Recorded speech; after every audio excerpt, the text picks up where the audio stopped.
बिस्मिल्लाहिर्रहमानिर्रहीम।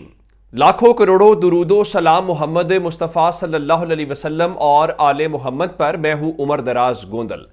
खबर इस्लामाबाद से है और खबर यह है कि एक बड़ा चीफ यानी एक इदारे का सरबरा इस्लामाबाद से किस मुल्क चला गया है और क्यों गया है, कितने दिन के लिए गया है और इस पूरे सिनेरियो में उसका बहुत बड़ा किरदार है। नंबर वन तो यह बहुत बड़ी खबर है। नंबर टू, खबर सुप्रीम कोर्ट के अंदर तब्दीलियों की खबर है। इससे पहले काजी फायज ईसा साहब के लिए बड़ी आसानियां थी और आसानियां इसलिए थी कि वो खुद थे और जैसे सरदार तारिक मसूद साहब थे और चीज़ों को मैनेज करना, हैंडल करना, अपने तरीके से चलाना आसान था। लेकिन अब पहली दिक्कत का सामना उनको करना पड़ा है और जस्टिस मुनीब अख्तर जो कॉन्स्टिट्यूशन के ऊपर बड़े ग्रिप रखते हैं, कमांड रखते हैं, वो जो है आ गए हैं। तो ये मेजर दो खबरें हैं, बाकी आपको बताएंगे एक मीडिया चैनल क्यों बंद कर दिया गया और बाकी सारी सूरत हाल। तो आगाज कर लेते हैं बड़े चीफ के बाहर जाने से। एक खबर आपको पहले देता हूं और खबर यह है कि पंजाब की एक सूबाई सीट के ऊपर रीकाउंटिंग की गई है और रीकाउंटिंग के अंदर अब मुस्लिम लीग नून उस सीट के ऊपर जीत गई है। चलिए अब एक सीट एक और मुस्लिम लीग नून को मुबारक हो। अगर मखसूस नशिस्तों से उनका जी नहीं भरा, फॉर्म 47 से उनका जी नहीं भरा। आपको याद होगा गुज़श्ता रोज जो कौमी असम्बली का इजलास हुआ उसमें उमर अयूब ने ऑन द फ्लोर ये कहा था कि इत्तलात ये है कि chief election commissioner Sikandar Sultan Raja को कनाडा के अंदर हाई कमिश्नर लगाया जा रहा है और इस सिलसिले में उनको कहा यह गया है कि आपने काम करना है। वो काम क्या है कि 20 के करीब नशिस्तों का टास्क उनको दिया गया है कि आप झुरलू फेरें और वो 20 के करीब नशिस्तें जो हैं वो तहरीक इंसाफ से छीन के आप मुस्लिम लीग नून के हवाले करें। तो क्या ये उस मिशन का आगाज है, क्या कहानी है? अब बड़े चीफ के जाने वाली बात क्या है? बड़ा चीफ जो गया है वो भी सिकंदर सुल्तान राजा ही है, चूंकि इस वक्त वो इलेक्शन कमीशन की कमांड करते हैं और इलेक्शन कमीशन के ऊपर बहुत संजीदा सवालात हैं। उनके किरदार को लेके फ्लोर ऑफ द हाउस के ऊपर तो यह भी कहा गया था कि उनके ऊपर बाकायदा आर्टिकल 6 लगना चाहिए, जिस तरीके से उन्होंने इलेक्शन कराया और इलेक्शन के नताइज जिस तरीके से जो सारी सूरत हाल बनी है। अब वो कहां गए हैं? पहला सवाल जो है फहीम अख्तर जो है वो निजी इदारे से वाबस्ता है और इलेक्शन कमीशन को कवर करते हैं।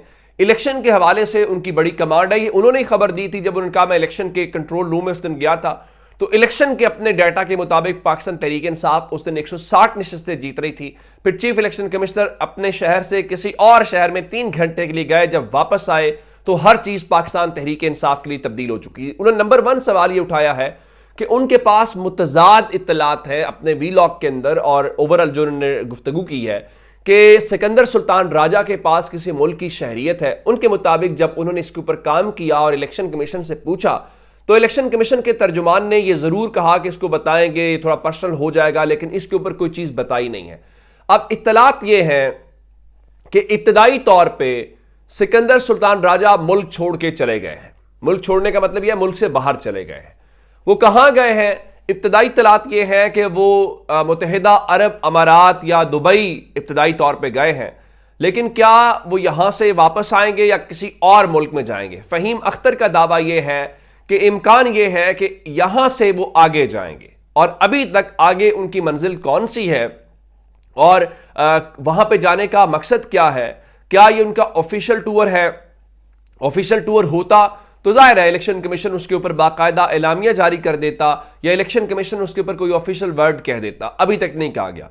अगर ये निजी दौरा है तो फिर ये कहां का दौरा है अभी तक उनके मुताबिक ये पता नहीं चल रहा, लेकिन उनकी जो मंजिल है वो मुत्तहिदा अरब अमारात नहीं है बल्कि उन्हें कहीं और जाना। अब मसला ये है कि पाकिस्तानियों को हर चीज से हमें डर भी लगता है, हमारे शुकूक शुबहात भी हैं, हमें तो साए से डर लगता है। मसला यह है कि पाकिस्तान में हालात वाक़यात ऐसे हैं कि जो चीज़ें तय करनी होती हैं, जो मामलात तय करने होते हैं, वो पाकिस्तान में डील भी नहीं करते। हम कभी लंदन प्लान सुनते हैं, कभी फलां प्लान सुनते हैं कि वो नाफिज हमारे ऊपर होने होते हैं, वो इंप्लीमेंट पाकिस्तान के ऊपर होने होते हैं। लेकिन हमारी बदकिस्मती देखिए कि वो डीलें, वो मुआहदे पाकिस्तान में नहीं होते बल्कि पाकिस्तान से बाहर कहीं और वो चीज़ें तय की जाती हैं। तो एक तो ये मामला आपको जो बताना था। Number 2, supreme court of Pakistan के अंदर आप जानते हैं कि जस्टिस सरदार तारिक मसूद जो हैं वो रिटायर हो गए हैं। अब उसके बाद अब कंपोजिशन चेंज हो गई है। एक कंपोजिशन चेंज हुई है सुप्रीम जुडिशियल काउंसिल की। दूसरा, आप जानते हैं कि एक कमेटी बनी हुई है प्रैक्टिस एंड प्रोसीजर एक्ट के तहत, जिसमें यह तय होता है कि बेंचेस कौन से होंगे। फिर असखुद नोटिस का मामला होता है। तो अब चूंकि जस्टिस सरदार तारिक मसूद साहब रिटायर हो गए हैं, तो उनकी जगह पे अब जो सीनियर जज हैं, जो काजी फायज ईसा साहब के बाद सबसे सीनियर हैं, वो जस्टिस मंसूर अली शाह हैं, जो अगले पाकिस्तान के मुमकिन तौर पे चीफ जस्टिस भी हैं। अगर जो अफवाहें चमगोइयां हैं कि काजी फायज ईसा साहब को 3 साल की एक्सटेंशन की कोई तरमीम होनी है, अगर वो नहीं होती तो फिर तो इसका मतलब ये होगा कि वो अगले चीफ जस्टिस आएंगे। अब उनके साथ जो तीसरी अहम तब्दीली है वो जस्टिस मुनीब अख्तर हैं। अब इस हवाले से जो सुप्रीम कोर्ट की रजिस्ट्रार है, उन्होंने बाज़ाब्ता नोटिफिकेशन भी जारी कर दिया है। और इस 3 रुकनी कमेटी के अंदर एक तो नंबर 1 काजी फायज ईसा है, नंबर 2 जस्टिस मंसूर अली शाह हैं, और नंबर 3 जस्टिस मुनीब अख्तर हैं। अब इसका मतलब यह है कि अब जो बेंचेस बनने हैं, कौन क्या किसके पास जाएगा, वो सारे का सारा जो है उसमें जस्टिस मुनीब अख्तर की भी से होगी। जस्टिस मुनीब अख्तर एक बड़े काबिल किस्म के जज हैं। हमने जो लाइव समातें होती रही हैं, उसमें जो चंद जजेस के सवालात थे जिससे सब मुतासिर भी हुए, सब ने तारीफ भी की, उसमें जस्टिस मुनीब अख्तर एक जज थे जिनके कॉन्स्टिट्यूशन के ऊपर जितनी कमांड है, जितने पढ़े लिखे, जाहिर है उनका बैकग्राउंड है, पाकिस्तान बनने के जो फाउंडिंग फादर्स थे उन के साथ उनका ताल्लुक जाके बनता है। तो वो सारी एक चीज तो ये है। अच्छा, अब ये सूरत हाल तो हो गई सुप्रीम कोर्ट, और सुप्रीम कोर्ट का मतलब ये है कि आइंदा ये बात इंपॉर्टेंट क्यों है। अगली बात इंपॉर्टेंट ये है कि तहरीक इंसाफ के केसेस भी जाने हैं, इमरान खान की जमानतें भी जानी हैं, इमरान खान की सजाओं के केसेस भी जाने हैं। ऐसे में अब जरा ये तब्दीलियां सुप्रीम कोर्ट के अंदर आई हैं वो बड़ी अहम है। और दूसरा, मैंने आपको गुज़श्ता रोज़ बताया था कि ये जो पेशावर हाई कोर्ट के अंदर मखसूस नशिस्तों का केस था, वहाँ पे ना बाबर आवान साहब गए और ना ही बैरिस्टर अली जफ़र गए। तो बड़ा संजीदगी के ऊपर सवाल था कि आप बाकी बातें तो बड़ी करते हैं, लेकिन जहाँ पे इंपॉर्टेंट चीज़ है, जहाँ एक लीगल केस लड़ना है, तो वहाँ आप लोग क्यों नहीं गए। तो उसके ऊपर मालूम यह पड़ा है, जिसमें असदुल्ला खान साहब कहते हैं कि उनकी अली जफ़र साहब से बात हुई है।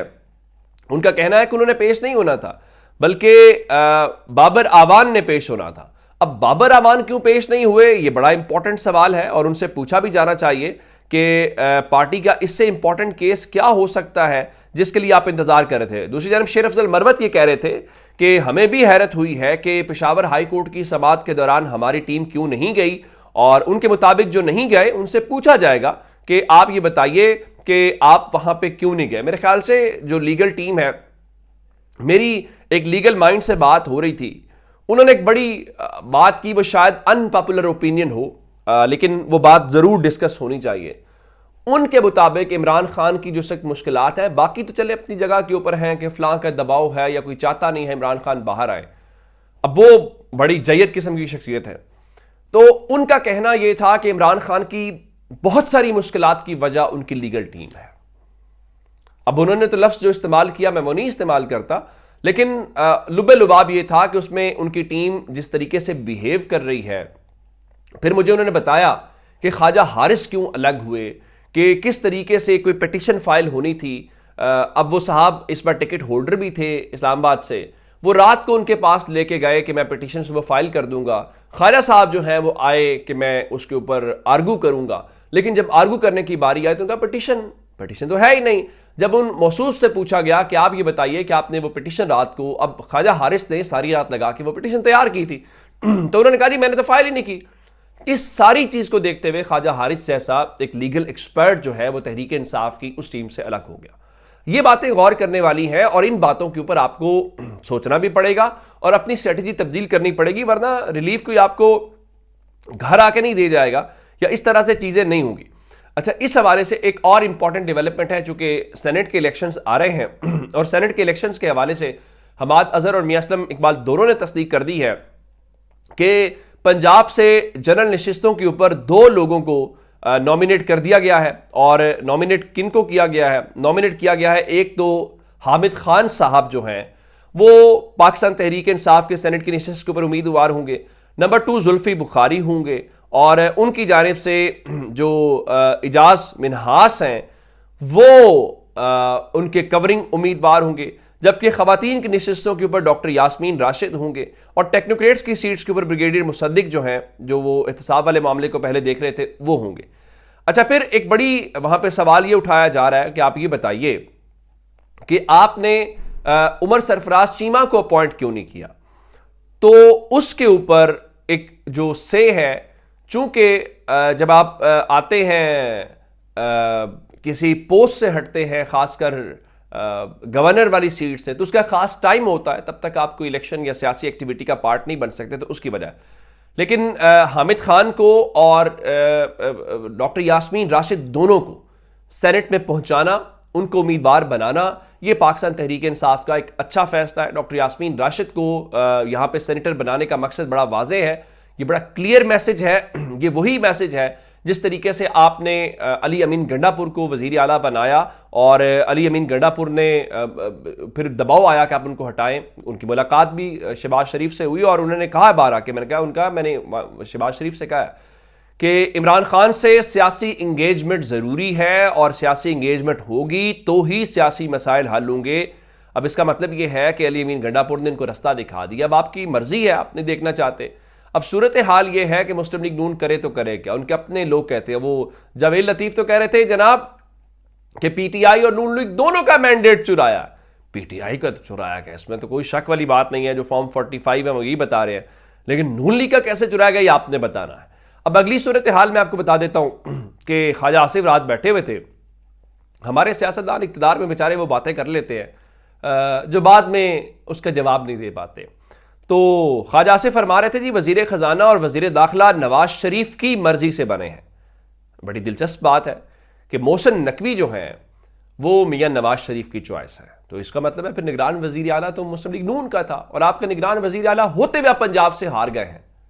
फिर सोचें। खबर अडयाला जेल से आपको देते हैं, चूंकि वहां पर खतरात और खदशात के हवाले से था, तो बताया गया वहां पर जी फर्जी एक मशक की गई है और जिसमें रेंजर्स, पुलिस, महकमा जेल खाना जात और इंसदाद दहशतगर्दी विंग और SQ11 ने किया है और सर्च ऑपरेशन के बाद जेल को क्लियर करार दे दिया गया है। उम्मीद है कि अब मुलाकातें शुरू हो जाएंगी।